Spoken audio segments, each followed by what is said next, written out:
Hello दोस्तों, हमारे YouTube channel पर आपका स्वागत है। और जिस विषय की हम चर्चा करेंगे, जो खास विषय है उसकी हम चर्चा करने जा रहे हैं, वो है बिहार में शिक्षक बहाली का मुद्दा। और लगातार साथियों, जो छठे चरण की वैकेंसी थी और उसको सातवें चरण की जो वैकेंट सीट है, उसके बाद लगातार आपको भी पता है कि अभी अभी इन सारे मुद्दों को लेकर अभी बीपीएससी के chairman Shri Atul Prasad ji press briefing कर रहे थे।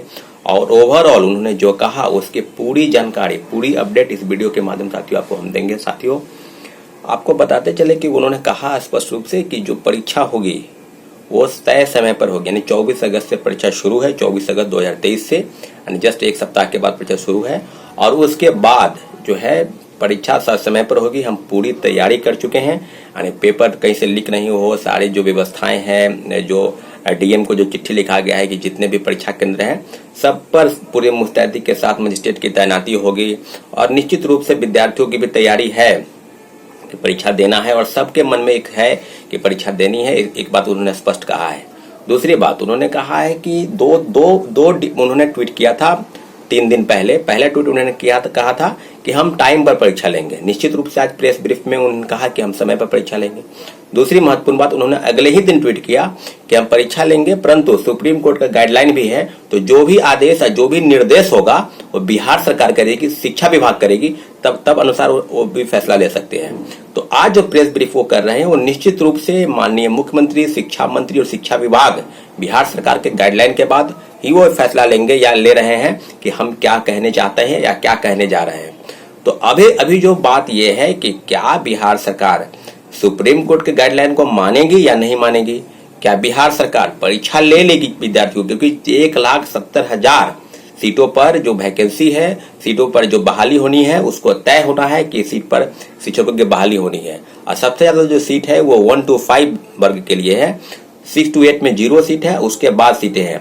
तो अब तो बात स्पष्ट हो गई है कि 1 to 5 के लिए जो सुप्रीम कोर्ट का गाइडलाइन था, राजस्थान के एक अन्य मामले में राजस्थान के कुछ अभ्यर्थी जो है वो सुप्रीम कोर्ट गए, और सुप्रीम कोर्ट के गाइडलाइन के अनुसार पूरे देश में जो शिक्षक बहाली की जो बातें हैं, जो शिक्षक बनेंगे 1 to 5 में, वो डीएलएड वाले बनेंगे, यानी डिप्लोमा इन एलिमेंट्री एजुकेशन जो होंगे वही बनेंगे। बैचलर वाले एजुकेशन वाले जो है वो 1 to 5 से ऊपर की जो डिग्री है, वो ऊपर की जो पात्रता है उसकी वो रखते हैं, माध्यमिक यानी उच्चतर माध्यमिक आदि चीजों के लिए।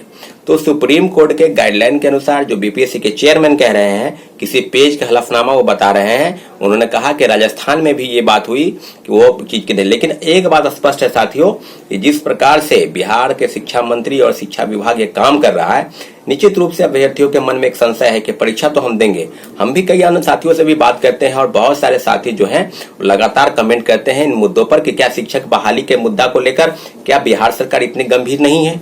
क्या शिक्षा विभाग, और कल बीपीएससी के पास भी कुछ छात्र अभ्यर्थी गए थे, उन्होंने स्पष्ट मांग किया कि क्या शिक्षक अभ्यर्थियों के साथ जिस प्रकार की बातें होंगी या होने वाली है, सब मुद्दों पर किस प्रकार के संशय है। तो इस सब संशय पर निश्चित रूप से विराम लग गया है कि निश्चित रूप से 24 अगस्त से परीक्षाएं जो है वो शुरू होंगी।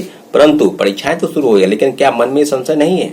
क्या सुप्रीम कोर्ट के गाइडलाइन राजस्थान, उत्तर प्रदेश, मध्य प्रदेश, केंद्रीय विद्यालय संगठन आदि परीक्षाओं पर, सभी परीक्षाओं पर पढ़ने वाले, अब आप तमाम मीडिया चैनल को आप खोल लीजिए, आप ब्रीफ करेंगे तो आप कोई भी चैनल पर ये नहीं पाएंगे कि हर जगह लगभग प्रोटेस्ट हो रहा है, चाहे उत्तर प्रदेश हो चाहे मध्य प्रदेश हो। इसी बात को लेकर हो रहा है। क्या बीएड अभ्यर्थियों के साथ क्या जो नेशनल काउंसिल ऑफ एजुकेशन जो है उनके तरफ से कोई गाइडलाइन तो आना चाहिए। अभी आपको बताते चले कि फिर 20 तारीख से जो है सो सीटेट की परीक्षाएं हैं। क्या सीटेट की परीक्षा में वो अभ्यर्थी बैठेंगे जो बीएड वाले हैं? अगर वो बीएड वाले बैठते हैं तो 1 to 5 के लिए वो एलिजिबल होंगे कि नहीं होंगे आगे के लिए।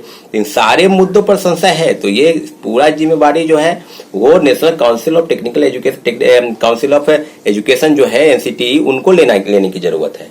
अब जो बातें हैं, क्या राष्ट्रीय शिक्षा परिषद और जो आयोग है, जो शिक्षा पद्धति की जो आयोग है, क्या इन सब चीजों को लेकर अगर आप गंभीर नहीं हैं तो राज्य सरकार बिल्कुल निश्चित रूप से बिहार सरकार परीक्षाएं लेंगी, और परीक्षाएं समय पर 24 अगस्त से भी होंगी। इस बात की पूरी जानकारी वो दिए हैं। लेकिन इतना जरूर है कि परीक्षाएं लेने के बाद क्या सरकार अपना पल्ला नहीं झाड़ सकती है? क्या ये नहीं कहेगी कि हम सुप्रीम कोर्ट के गाइडलाइन को मानेंगे? सुप्रीम कोर्ट के गाइडलाइन को उनको मानना ही पड़ेगा, कहीं कोई उपाय नहीं है। अगर आप इस बात के लिए, अगर आपके मन में कोई प्रश्न है, बहुत सारे अभ्यर्थी प्रश्न करते हैं कि क्या सुप्रीम कोर्ट, तो 1 to 5 के लिए उन्होंने बीएड की पात्रता को समाप्त कर दिया है। निश्चित रूप से डीएलएड वाले अभ्यर्थी सुरक्षित हैं, परंतु आप परीक्षा दे देंगे तो सुप्रीम कोर्ट के गाइडलाइन को है उसको मानने के लिए आपको बाध्य होना पड़ेगा। अब बीच का कोई रास्ता अगर है कि माननीय बिहार सरकार के शिक्षा मंत्री या शिक्षा विभाग या मुख्यमंत्री की तरफ से कुछ ऐसा होता है कि हमको 1,70,000 लोगों को नौकरी देनी है। पहले तो 4 लाख शिक्षकों की बहाली की बात कर रहे थे, फिर धीरे धीरे घटते घटते 1,70,000 पर आ गया।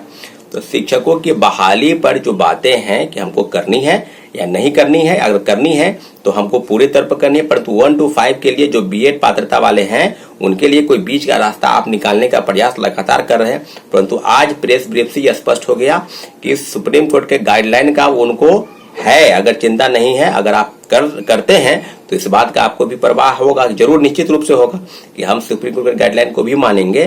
तो फिर मानेंगे तो बिहार सरकार 1 to 5 के लिए एलिमेंट्री एजुकेशन की ही पात्रता को अगर बाध्य करती है तो वो निश्चित रूप से अमान्य हो जाएगी बीएड वाले। तो बीएड वाले के क्या रास्ता है, इस प्रेस ब्रीफ से बहुत क्लियर नहीं, बस क्लियर यही हो पाया कि परीक्षाएं जो होगी बीपीएससी शिक्षक बहाली की वो परीक्षा समय 24 अगस्त से होगी और उसके बाद सुप्रीम कोर्ट के गाइडलाइन जो है उसको भी ध्यान में रखा जाएगा। साथियों, अंतिम रूप से हम यही कहेंगे कि बिहार सरकार को कोई निश्चित रूप से उचित फैसला निश्चित रूप से लेना चाहिए और जो बीएड धारी जो है अभ्यर्थी हैं उनके लिए बहुत निश्चित रूप से एक बहुत बड़ा अवसर जो है हाथ से निकलता प्रतीत होता है। इन सारे मुद्दों पर हम आपको बताते चले कि सुप्रीम कोर्ट के गाइडलाइन उनको मानना पड़ेगा और बीपीएससी के चेयरमैन जो बातें कह रहे हैं बिल्कुल अलग कह रहे हैं। निश्चित रूप से बिहार सरकार इन सब चीजों पर गंभीरता के साथ निश्चित रूप से अभ्यर्थियों की रक्षा करेगी, मुझे ऐसी उम्मीद है माननीय मुख्यमंत्री जी से। ठीक है, मिलते हैं अगले अपडेट के लिए, तब तक के लिए आपका धन्यवाद।